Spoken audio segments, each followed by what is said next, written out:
All right, this is little something I've been working on. It's new. I call it a blues for Nina. Can I be your slave? Check this out, man. I got these burgers, man. They some double cheeseburgers. Hey, man, I just ate, fool. I don't want no burger.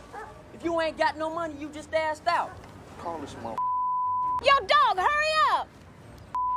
Come on, man. Wait, man. Come on, man. Just hook me up.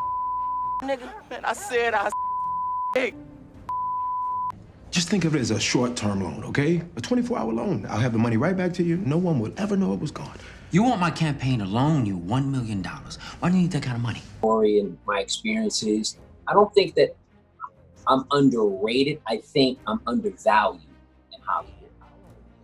And I think a lot of Black folks are undervalued, who put in the work, who put in the time, who are certainly Larenz Tate's name is everywhere right now, but not because Hollywood finally gave him what he deserved.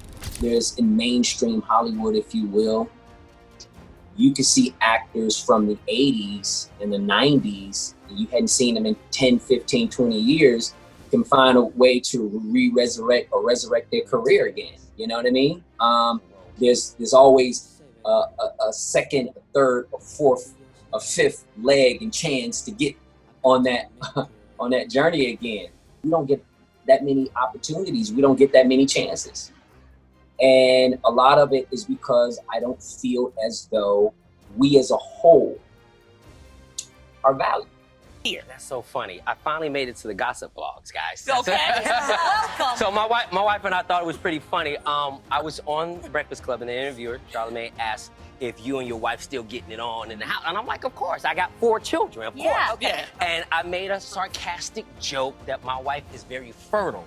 And so I stay away from her and I sleep in a different room, you know, so she doesn't get pregnant, because she always gets pregnant. And the blog, which is true.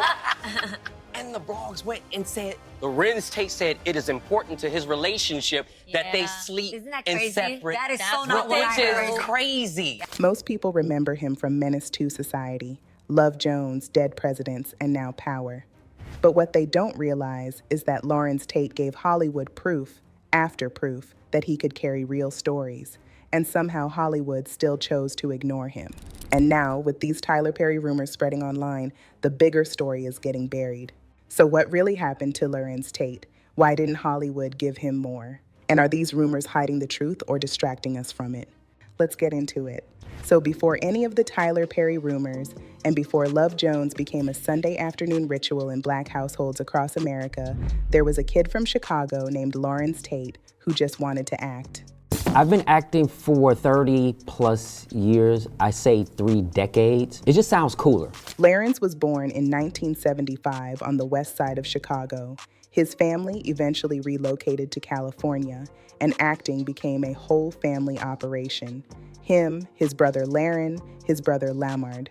They took classes together and pushed one another. Soon after, Larenz started booking television work before he was even a teenager. Now, being a child actor in Hollywood is genuinely dangerous. And I don't mean dangerous like fun, scary. I mean, it can hollow you out before you even know who you are. The industry packages kids, sells them to the public, and by the time those kids are old enough to have opinions about their own career, there's already a brand attached to their name that is very hard to shake. You see it over and over. Child star becomes the product. Thankfully, Larenz didn't go through that machine. He worked and built up experience, but nobody was selling him as a child celebrity, nor was turning his personal life into entertainment before he had a chance to figure out who he was. And that restraint, whether it was his family's decision or his own instincts, turned out to be a great blessing. Because when his real breakout moment came, he was ready for it in a way that a lot of young actors simply are not. In 1993, Larenz Tate walked onto the screen as O-Dog in Menace II Society. And to be honest, the way people reacted to that performance still makes sense to me. Safe character. He was not charming in the ways Hollywood typically rewards. He was volatile and terrifying and completely without remorse. And Larenz played that in a way that it stopped feeling like acting. Why are you drinking up all the beer? Don't you better go ahead on with that. Could you please save some beer for somebody else? Oh, who like Kane? Cause then when that motherfucker come over here, Kane, that's the key word. Kane, stop drinking up all the beer. you're all on his nutsack. People had no choice but to remember the performance and how it made them feel the first time they watched it. Rappers were quoting him. Fans were referencing him years after the film dropped. In short, that character became bigger than the movie. Get up in there, boy. Hey, check this out, check this out. Boom! Yup! Oh, nigga, did y'all see it? Yeah! Woo! Watch that boy. Oh, yeah. Go ahead, nigga. That nigga shot that boy straight up, boy. Y'all didn't know I had that Nigga, you jacked that Korean motherfucker. Hey, you like that Nigga, shit, you always trying to put on a show. Yo, dog, let me get a dub of this. This is bad, man. Oh, Don't get that nigga shit. Man, selling these $59.95. Nigga, I got money, nigga. You ain't $50, you can have this Shut up, motherfucker. wax. Jerry Curl looking motherfucker. Oh, shit. This nigga. Ain't ready to put a hole in them. Yup. Alright. Fun fact, Larenz has said he wasn't trying to make O-Dog iconic. He was just trying to play him truthfully. But the result was one of those performances where the actor and the character became permanently attached in the cultural memory. And for a young black actor in Hollywood, that kind of debut is a double-edged thing. You see, the industry saw O-Dog and thought it knew exactly what Larenz Tate was, but they were so wrong, because Larenz did not stay in that box. He simply refused to. He went straight into Dead Presidents, and Anthony Curtis was a completely different human being. A Vietnam veteran, a man carrying the weight of a country that sent him to war and then had nothing waiting for him when he came back. Now, that role required something different from what O-Dog needed. It required stillness and grief. And this young man has obviously forgotten some very fundamental things like decency and dedication and honor. Everything the Corps taught us. He is a disgrace to everyone that has ever put on that uniform, and I will not permit you or him to use the Vietnam War as a cop-out here. Anthony Curtis, for your participation in this crime, a crime that took the lives of several innocent people, I do hereby sentence you to the custody of the Attorney General of the United States for a period of 15 years to life. Oh, my God. These proceedings are concluded. This court is adjourned. Life? What do you mean life? All this tree? The about life? Man, fuck you!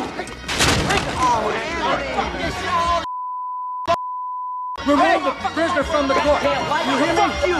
Fuck you! You doing this shit to me! And Larenz delivered it. He's talked about how making that film felt like becoming a real adult, not just an actor playing a man playing a man. I don't know, but you can just feel the difference on screen. And then came Love Jones. What are you talking about? I'm talking about the blackboard with her number on it. I'm talking about the phone calls at 5 a.m. I'm talking about trying to read your mind. Look, you don't about trust, okay? You don't. You the one who went to New York and came back here and hung out with my boys, partying and What is that? You want to talk about trust? You acted like you didn't even care that I went to New York. This man, really, it is. I don't even know what the Look, you know what? You can do both of us a real big favor. Just come over to my crib and get your Why would you want to be with somebody you don't trust? You gotta deal with this And look, I have seen Love Jones more times than I am going to admit right now. That movie does something to people, and it is specifically because of what Larenz brought to Darius Love Hall.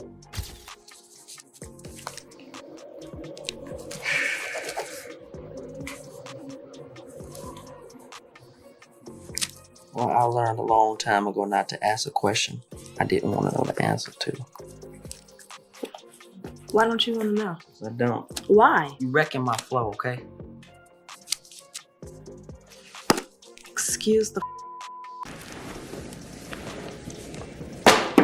You see, Darius was not a fantasy man. He was not the idealized romantic lead who always says the right thing and never makes you want to throw something at the screen. He was brilliant and selfish and poetic and emotionally avoidant in the specific way that some very smart people are when they are terrified of being seen. And Larenz made you love him anyway. He and Nia Long had chemistry that felt like something that had actually been building for years before the cameras started rolling. I didn't want to know the answer to. Why don't you want to know? Because I don't. Why? You wrecking my flow, okay? For most actors, that is hard to fake, but Larenz did it beautifully. I mean, I was convinced. So by the late 90s, here is where Larenz Tate stood. He had given Hollywood O-Dog. He had given them Anthony Curtis. He had given them Darius Lovehall. 3 completely different kinds of men. However, the industry looked at all of that evidence and basically said, okay, cool, we'll call you.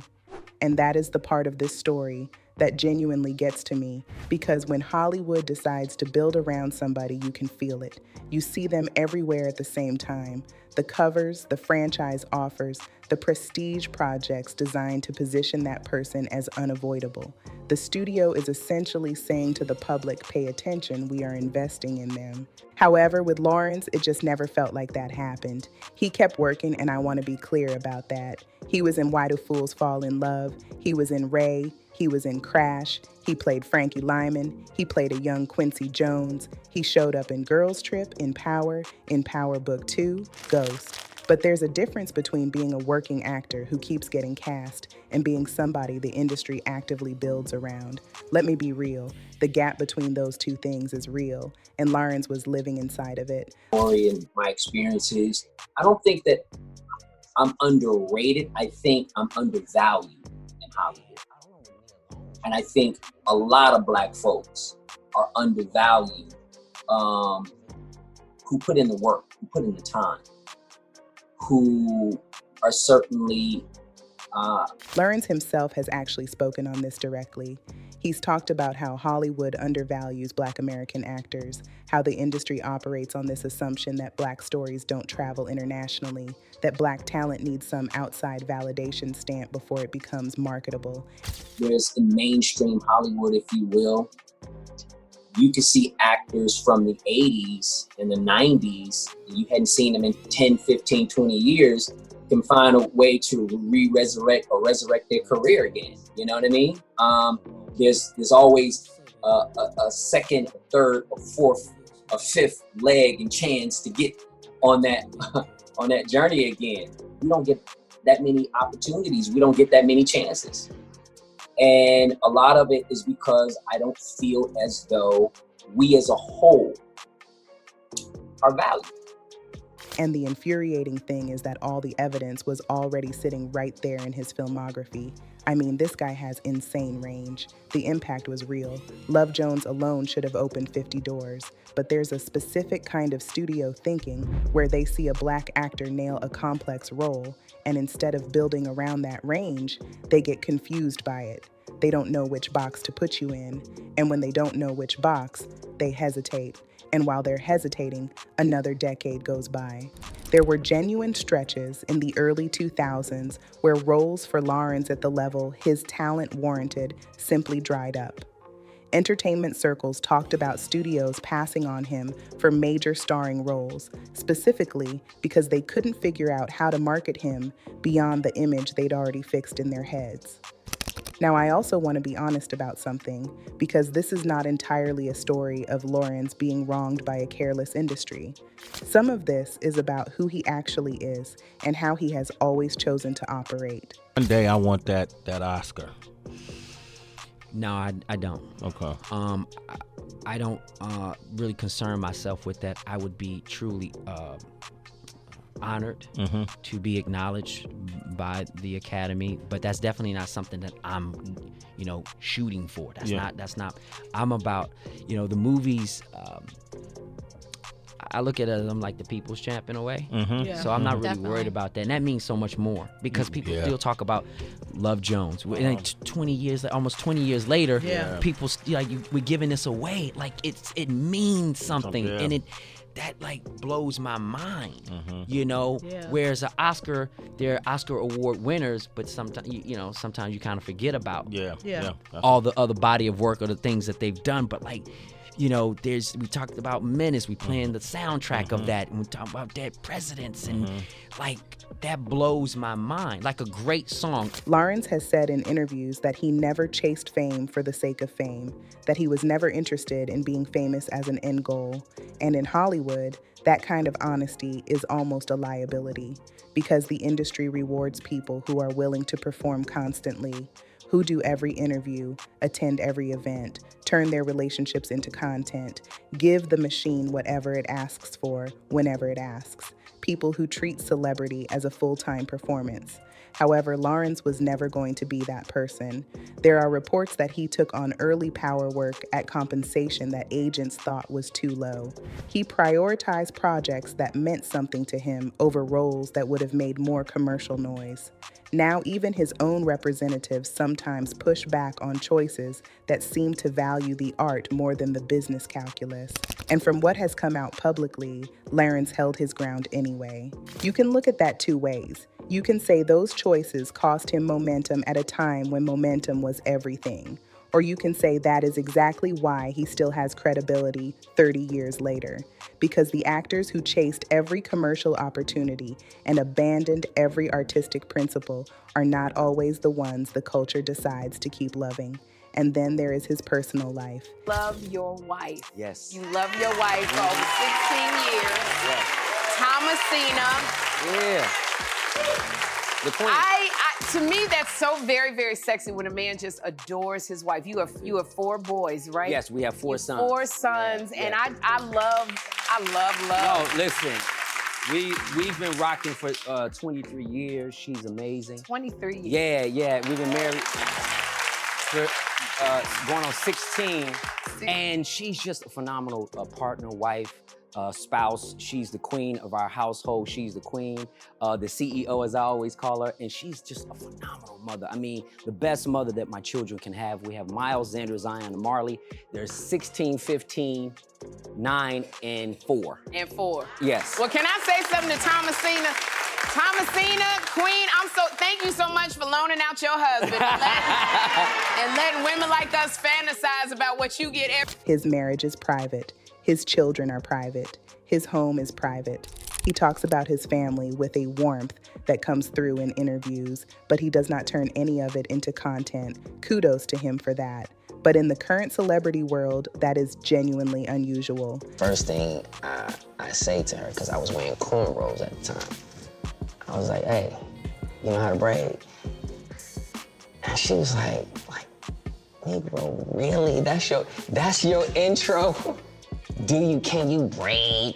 I'm like, I'm just saying, like, I've been up here a couple days, did not work. I actually find that admirable, but I also understand what it costs. Because when people can't get access to you, they start writing their own version of your story, and the less you give them, the wilder the version they write. And that is exactly what started happening with Larenz Tate on the internet. That's so funny. I finally made it to the gossip blogs, guys. Okay. Welcome. So my wife and I thought it was pretty funny. I was on The Breakfast Club, and the interviewer, Charlamagne, asked if you and your wife still getting it on in the house. And I'm like, of course. I got 4 children, of course. Okay. And I made a sarcastic joke that my wife is very fertile. And so I stay away from her, and I sleep in a different room. So she doesn't get pregnant, because she always gets pregnant. And the blog, which is true. And the blogs went and said, Larenz Tate said it is important to his relationship that they sleep in separate. That is so not what I heard. Which is crazy. Yeah. It's like, come on, But I'm happy that people got a chance to hear what the real interview was, because it was about love and community, trying to move the Black community forward economically, socially, and all the good stuff. So here is where the story shifts. Because once that gap existed between how talented Larenz clearly was and how the industry treated him, people started filling in the blanks. And when Tyler Perry's name started appearing in legal conversations, the gossip machine found its opening and walked straight through it. Now I want to be honest about something before I get into what is actually being claimed. I went looking for receipts, Not just thumbnails or comment sections, actual receipts, court documents, named sources, published reporting from journalists who talk to people with direct knowledge. And I am going to tell you exactly what I found and what I didn't find. Perry accuser Derek Dixon sits down in a TV interview for the first time, sharing allegations of workplace sexual assault and harassment. In June, he filed a $260 million lawsuit against the media mogul. These are claims that Tyler Perry denies. Well, Tyler Perry's legal situation is real. Multiple actors have filed actual lawsuits alleging professional misconduct and retaliation. Yes, we were over at his house. We're having some drinks in his guest house, and it was late at night, and he has a guest quarters, and said that you can sleep there instead of, not driving. And his house is far from Atlanta and where I was living. And I got into bed, and then I noticed that he climbed into bed with me as well and started rubbing my leg. And I jumped up out of bed, and he has said, turn around so I can look at you, and just commented on how I looked, and then he got up and left. So I thought after that instance, it was pretty clear that I was not interested in that type of a relationship. We started out having drinks in the living room like we, have done before, and it got to a point in the night where, we were both kind of feeling drunk, and I remember we were walking back to the guest area where I've stayed before, and there was this health monitor scale on the way.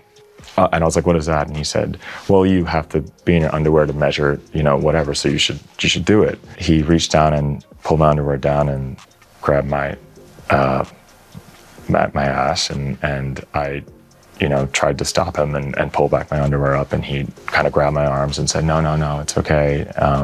Just go with it. And I said, stop, I don't want to be naked, I don't want this. And he was just like, no, I'm not gonna hurt you, and just continued. Those cases exist. At the same time, Perry's team has denied the allegations. However, what I could not find is a single piece of verified reporting that places Larenz Tate inside any of that. But here is what the internet is saying, and I think you deserve to hear it laid out clearly instead of just being told to ignore it. The most repeated claim is that Larenz and Tyler Perry had a hidden personal bond, something private, and the people pushing this are framing it like an open secret in certain Hollywood circles, like everybody who was in those rooms already knows.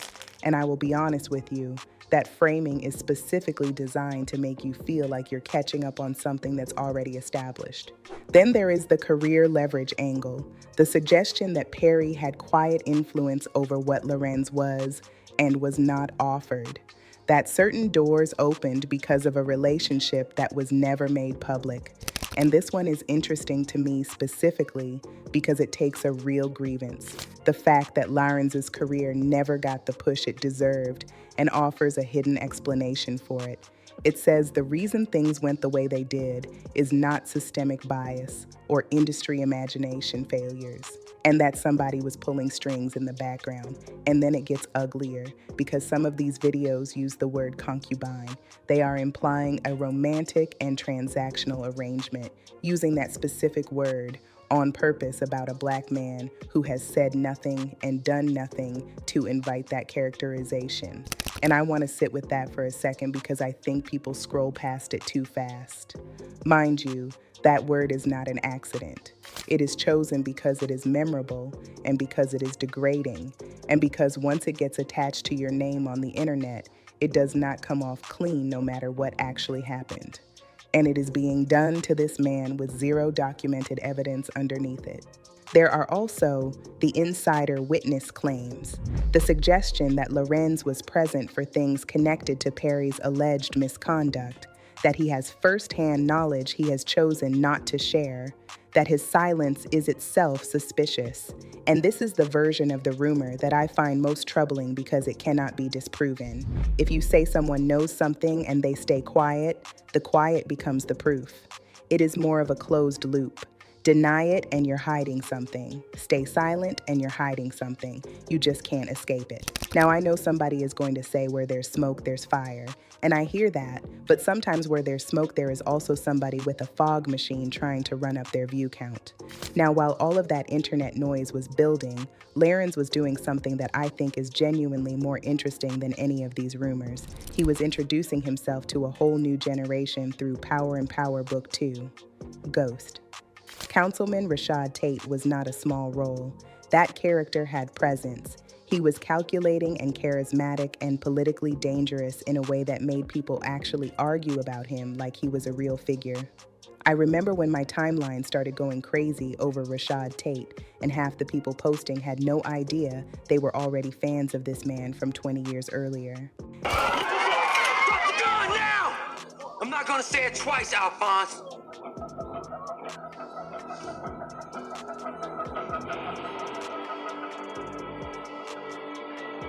And watching a whole new audience discover Larenz through Power, while the old audience was saying, finally, somebody remembered, was something.